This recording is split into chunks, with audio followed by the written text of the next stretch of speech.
A recession is an economic downturn characterized by a decline in economic activity across the economy, leading to reduced production, employment, and income. It's usually measured by a decrease in the gross domestic product, GDP, for 2 consecutive quarters or more. Recessions often involve decreased customer spending, investment, and overall economic uncertainty. Is the United States heading towards a recession? The question of whether the United States is heading into a recession has sparked significant debate, largely fueled by the consideration of a well-known rule. This rule, often associated with the inverted yield curve, suggests that the country might be on the brink of an economic downturn. However, the reliability of this rule is a subject of much discussion among economists and financial experts. Hello everyone, and welcome back to Carajo-Divergent. In this channel, we like to make money stuff a little easier to understand. So, if you're new to the channel, make sure you hit the subscribe button and ring the notification bell so you never miss an update. Before we continue, just a quick disclaimer. Please remember that in this channel we are not financial advisors, and as such, we are not here to give you any financial advice in any way, shape, or form. So please, do not make any financial decisions based on what we tell you here. If you want financial assistance, we encourage you to seek out a financial advisor in your local area who is accredited, credible, and whom you can trust.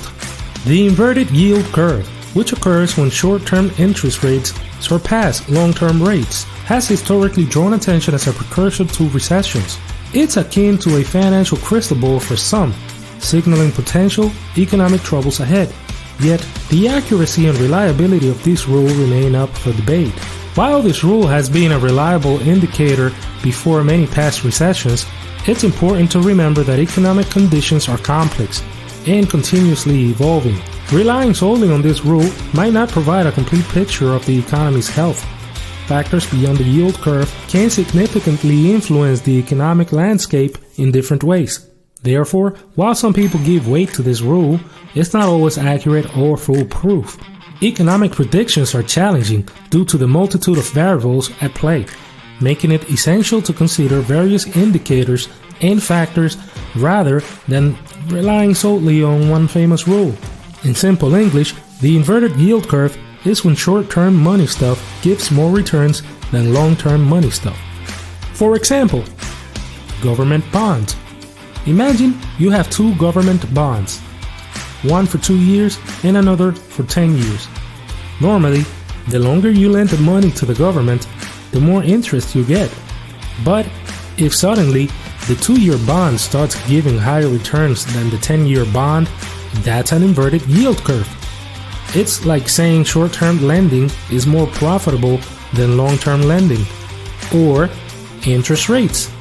Consider taking a loan for 2 years and another for 10 years. Normally, the longer loan would have a higher interest rate because the bank would want more money for tying up your funds for a longer time. But if suddenly the 2-year loan has a higher interest rate than the 10-year loan, that's an inverted yield curve. It suggests that banks are worried about the short term and might not be confident about the economy in the long run. The inverted yield curve has often signaled trouble in the economy. It suggests that people who lend money for a short time are worried about the future. But hold on, this rule isn't always right. The economy changes, and many things affect it. It's not just about one rule. Factors like jobs, or better yet, the number of people with jobs and the unemployment rate provide crucial insights into economic stability. Low unemployment rates often signify a robust economy, indicating people have jobs and spending power. However, sudden increases in unemployment or stagnant job growth might signal economic troubles, affecting consumer confidence and spending. Also, how much people spend directly impacts the economy. High consumer spending typically stimulates economic growth as it fuels demand for goods and services. Conversely, reduced spending might indicate people are concerned about the future or facing financial constraints, potentially leading to slower economic growth.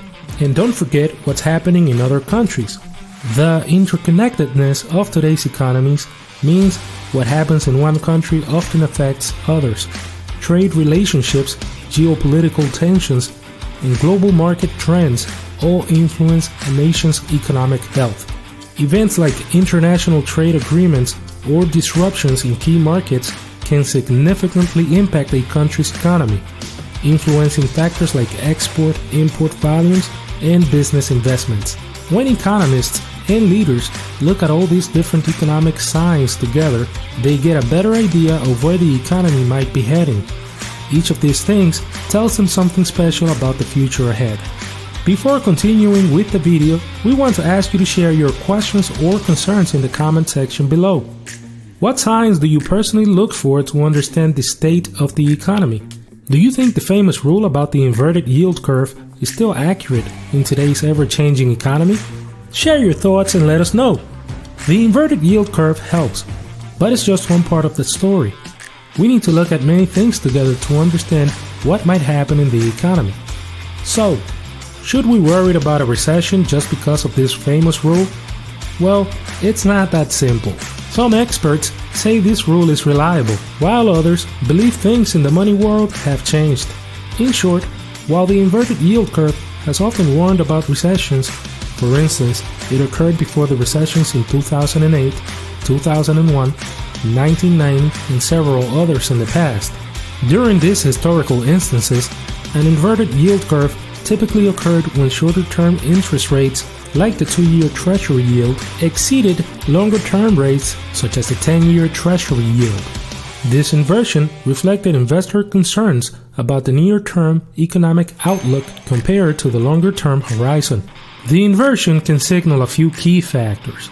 Expectations of economic slowdown. Investors may anticipate a weakening economy, prompting them to seek safer longer-term investments, hence driving down long-term yields. Central bank actions. Sometimes the central bank raises short-term rates to control inflation or cool down an overheating economy, leading to a yield curve inversion. Market sentiment and confidence. An inverted yield curve can also indicate a lack of confidence in the economy's future prospects, affecting investment and borrowing decisions. Guessing the economy is not easy. Don't forget that in times of economic uncertainty, it's essential to remember that preparing for a recession is not about panic. It's about empowerment. By taking proactive steps to fortify your financial well-being, you're essentially building a sturdy shield against the uncertainties that come with economic downturns. In our next video, we'll be talking about how to prepare best for a recession should it ever happen. Keep in mind, preparing for a recession isn't a one-size-fits-all approach. It's about customizing strategies that suit your unique financial situation. Stay adaptable, stay informed, and remain agile in adjusting your financial plan as needed. Remember, your proactive efforts today can pave the way for a more secure tomorrow. So it'll be a video you won't want to miss. Thanks for joining us. Remember to like, share, and subscribe for more about money and how it works. See you next time.